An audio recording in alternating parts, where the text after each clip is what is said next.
It's a true honor to be here for the 80th anniversary of the UN. I come before you not just as a physician, but also as UNICEF's ambassador for this year in educating the globe around their health, busting misinformation, setting the record straight when it comes to health information.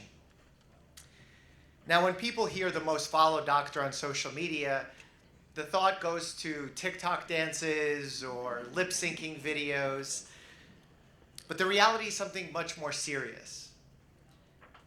I see how hungry people have gotten for true healthcare information.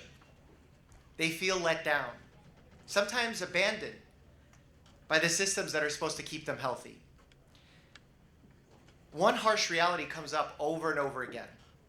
Where you are born, what resources you have, and what system you fall into too often determine your health outcomes more than your biology. That's the heart of why we're here. Health equity isn't about giving everyone the same exact thing.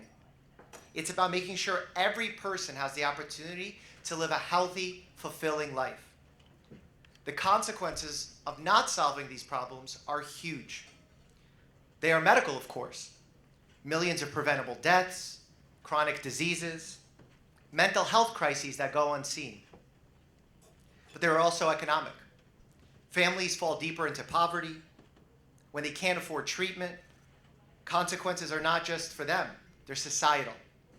Inequities in health deepen divisions between communities, cost nations productivity, stability, and growth. Throughout my decade of practicing medicine, visiting community health centers across the globe, I've realized that this isn't a problem of discovery.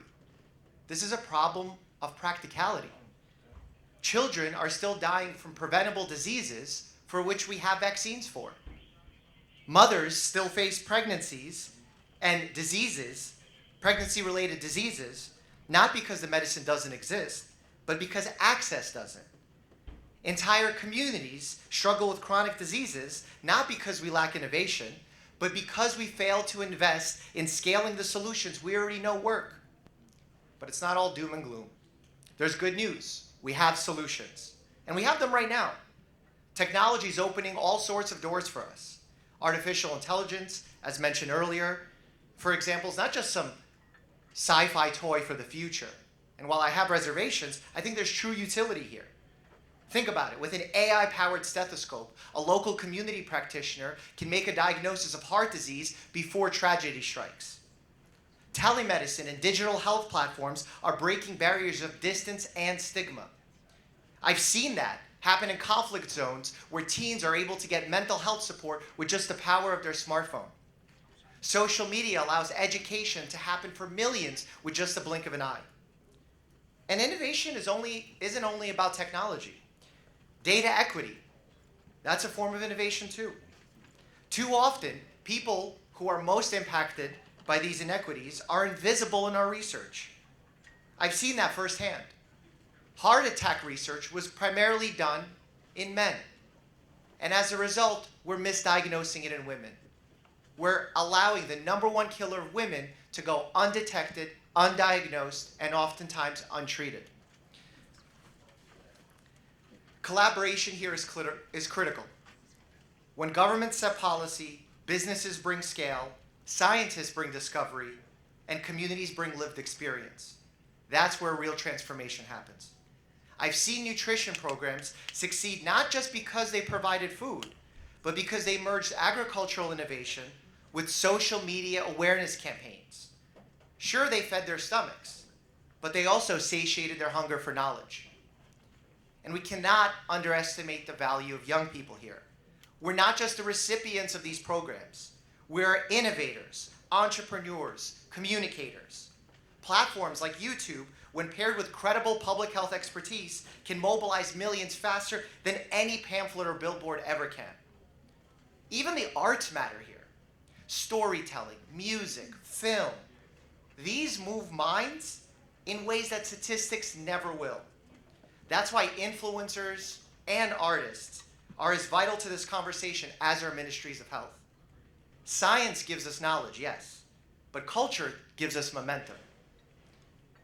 So yes, the problems are big and it feels overwhelming, but there are so many possibilities here. This is a call to action. The question is not whether we have the knowledge, the tools, or the technology. The question is, do we have the will to come together and act today? First, let me call on everyone in this room. Let's scale what works. We don't need to reinvent the wheel here. We already have vaccines that save lives, treatments that cure, and technologies that connect. Our challenge is to get them in the hands of people who need them most. Second, put humans at the center of all of it. At the end of the day, innovation, investment, and policy only matter if they improve real people's lives, especially for those who have been historically left behind. Everyone in this room should be able to answer one simple question. Does what I'm doing make people healthier, safer, and more able to live with dignity? And finally, third, as one of my professors once told me, reassess, reassess, and reassess. Health equity is not static. The world changes, technology evolves, and so must our approaches.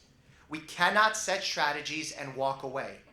Good intentions can have bad outcomes. We must consistently ask, what is working, what is failing, and how do we pivot quickly to close these gaps? As the most followed doctor on social media, I can tell you that people crave trustworthy information. But even more than that, they crave systems that don't leave them behind. Systems that make them feel seen, cared for, and valued. Let's not wait for the next global crisis to expose these gaps again. Let's move health impact forward, together, boldly, inclusively, so that our children's postal code doesn't determine their life expectancy. Thank you.